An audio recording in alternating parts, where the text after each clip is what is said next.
समय समय पर इतिहास करवट लेता है। करवट से पैदा होने वाली उथल पुथल से समाज का विकास होता है।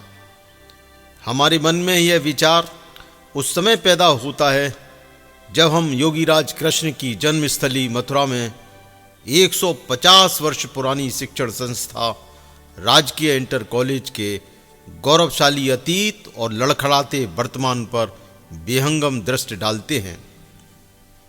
सन 1867 में अंग्रेजों द्वारा स्थापित इस विद्यालय में ऐसे अनेक प्रसिद्ध लोगों ने शिक्षा प्राप्त की है जो अपने अपने क्षेत्रों में ध्रुव तारे की तरह चमक रहे हैं। इनमें गीतकार शैलेंद्र, तेज बहादुर सप्रू का नाम प्रमुख है। ये मेरे वतन के लोगों, आंखों में भर लो पानी जैसी कालजयी रचना के जनक प्रदीप ने इस विद्यालय में शिक्षण कार्य किया था। विद्यालय के पुरातन छात्र और सेवानिवृत्त शिक्षक अपने अतीत का स्मरण कर भावुक हो उठते हैं।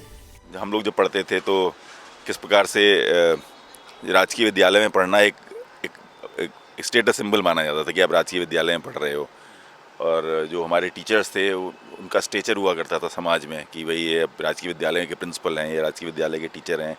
और बहुत सम्मान हम लोग करते थे। मतलब उस ज़माने में हम लोग मास्टर साहब बोलते थे। और मास्टर साहब हमें रास्ते में कहीं मिल जाते तो सड़क से उतर के, मतलब हम लोग अगर साइकिल भी होते साइकिल से उतर के उनको नमस्कार करते थे। कोई साल ऐसी नहीं जाती थी जिसमें विदाउट एनी कोचिंग यहाँ का स्टूडेंट मेडिकल में IIT में ना सेलेक्ट होता हो। क्या यूँ हमारे स्टूडेंट भी वर्तमान में, जैसे मनु टेंटीवाल हैं, आजकल कमिश्नर हैं इनकम टैक्स में, वो मेरे स्टूडेंट रहे हैं खुद। यहाँ जो SDM ठकुरेला हैं, SDM हाथरस इस समय, वो यहीं हॉस्टल के पढ़े हुए हैं, यहीं हॉस्टल में रेजिडेंशियल थे। एक सुब्रत कौशिक हैं, इसरो में इस समय साइंटिफिक ऑफिसर हैं, वो यहीं का हमारा स्टूडेंट है 92 बैच के। विद्यालय में जो मेरे टाइम में डिसिप्लिन था और एक डेडिकेशन था टीचरों का स्टूडेंट के प्रति, और स्टूडेंट का टीचरों का सम्मान था, वो अब बहुत कम देखने को मिलता है। इस विद्यालय का जो रेजिडेंस है, अभी आपने देखा होगा, देखने लायक भी नहीं रहा। उस समय इतना बढ़िया गार्डन था, प्रिंसिपल्स यहीं रहते थे, कोठी में तो और उसका प्रभाव रहता था। 15 दिसंबर 2018 को विद्यालय परिसर में पुरातन छात्र व अनेक सेवानिवृत्त शिक्षक एकत्रित हुए। इन छात्रों और शिक्षकों ने अपनी पुरानी यादों को साझा ही नहीं किया, वरन अपने वर्तमान पद और प्रतिष्ठा को भुलाकर अपने गुरुओं के चरणों में शीश भी नवाया। फिजिक्स के शिक्षक रहे रामनाथ गौतम के नयन उस वक्त सजल हो उठे जब उत्तर प्रदेश सरकार के माध्यमिक शिक्षा सचिव आलोक सिन्हा ने उनके पैर सैकड़ों लोगों के मध्य छुए। ये हमारा सौभाग्य है कि आलोक सिन्हा जी शासन में एक प्रतिष्ठित पद पर हैं और शिक्षा विभाग के प्रति ना लगाव है, कभी मतलब जा रहे हैं।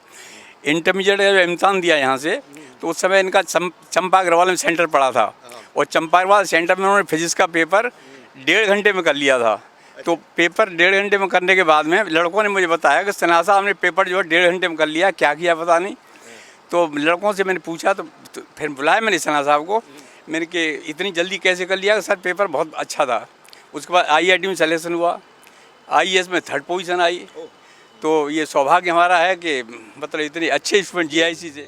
मथुरा का राजकीय इंटर कॉलेज अध्ययन अध्यापन के लिए ही नहीं पहचाना जाता, बल्कि अंग्रेजी जमाने में आज़ादी के परवाने ब्रिटिश हुकूमत को उखाड़ फेंकने में सक्रिय भागीदारी निभाते थे। मैं इस विद्यालय के गौरवकारी इतिहास से परिचित हूँ। इस विद्यालय में हॉकी सम्राट मेजर ध्यानचंद ने एक हॉकी टूर्नामेंट का ओपनिंग किया था। इस गौरवमयी संस्था से मैं जुड़ा रहा हूँ। इसका मैदान मेरा क्रीड़ा स्थली रहा है बचपन से। मैंने इसमें गुल्ली डंडी खेली है, तो मैंने इसमें फुटबॉल और वो क्रिकेट भी खेली है। इस स्वतंत्रता आंदोलन में भी इस कॉलेज का बड़ा लंबा इतिहास रहा है। इस कॉलेज के मंदिर पर बैठकर स्वतंत्रता सेनानी मेरे पिताजी और उनके साथी हरदेव सिंह बैठ के सलाह किया करते थे और आज़ादी की योजना बनाया करते थे।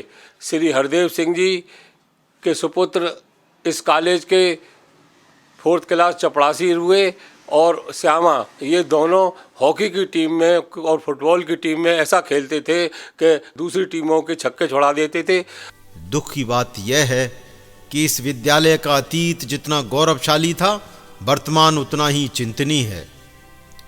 जिस विद्यालय में प्रवेश के लिए परीक्षा की प्रणाली थी और बड़ी सिफारिशों का दौर था, आज उस विद्यालय में छात्र ना के बराबर हैं। शिक्षक कर्मचारियों की कमी है, बाउंड्री वॉल टूटी है, फंड है ही नहीं। इस विद्यालय में अभी आवश्यकता है बहुत सी, जैसे कि बिल्डिंग में भी बहुत सी सुधार की आवश्यकता है। शिक्षा में शिक्षकों की बड़ी कमी है। बिल्डिंग इंफ्रास्ट्रक्चर में बंदरों से इतने आहत हैं लोग कि स्टूडेंट को एडमिट कराने से उसके अभिभावक डरते हैं कि बंदर ना काट ले। तो ये ऐसी समस्याएं हैं। इसकी बाउंड्री वाल इतनी ऐसी स्तर में है कि कभी भी कोई अराजक तत्व इसमें घुस सकता है, आ सकता है। ज़रूरत तो ये है कि एक तो भवन थोड़ा पुराना है, जीर्ण शीर्ण स्थिति में है, और उसमें मूलभूत जो आवश्यकताएं हैं, जैसे बिजली की है, बिजली की फिटिंग विटिंग नहीं है, न पंखे हैं भवन के अंदर, और शौचालयों की स्थिति बहुत अच्छी नहीं है, आपके द्वारा देखी भी गई है। और सबसे महत्वपूर्ण है प्रयोगशालाएं, जो जीर्ण शीर्ण स्थिति में है। सबसे पुरानी बिल्डिंग है, जिसके साथ की बिल्डिंग टूट भी चुकी है, उस ज़माने की बनी हुई हैं प्रयोगशालाएँ, उनकी छतें बिल्कुल टूट रही हैं। एक साइड का पोर्शन टूटा हुआ है, जीना बिल्कुल टूटा हुआ है। हमने वैकल्पिक जीना साइड से बनाया है जाने के लिए बच्चों के लिए, लेकिन उसकी स्थिति ज़्यादा ख़राब है। अच्छा, आलोक सिन्हा जी आए थे, उन्होंने कुछ इस तरफ वायदा जी किया है जी आपसे? जी जी, वो जो है हमारे एक्स स्टूडेंट हैं, हमें गर्व है उन पर कि हमारे यहाँ का एक छात्र सर्वोच्च पद पे इस विभाग के बैठे हुए हैं। तो उनके द्वारा पूर्णतः आश्वस्त किया गया है कि जो भी गवर्नमेंट की तरफ से वो कर पाएंगे, निश्चित रूप से मदद करेंगे। व्यक्तिगत रूप से भी उन्होंने मदद करने का आश्वासन दिया है। तो हमें पूर्ण उम्मीद है कि इस विद्यालय का जीर्णोद्धार निश्चित रूप से होगा।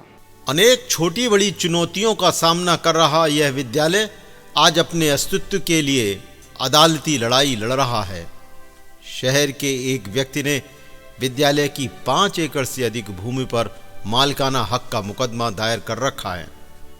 पुरातन छात्र, शिक्षक व कर्मचारी सभी चिंतित हैं, लेकिन अब पुरातन छात्रों ने इस अदालती लड़ाई को समाप्त कर विद्यालय का पुराना वैभव वापस लाने का बीड़ा उठाया है।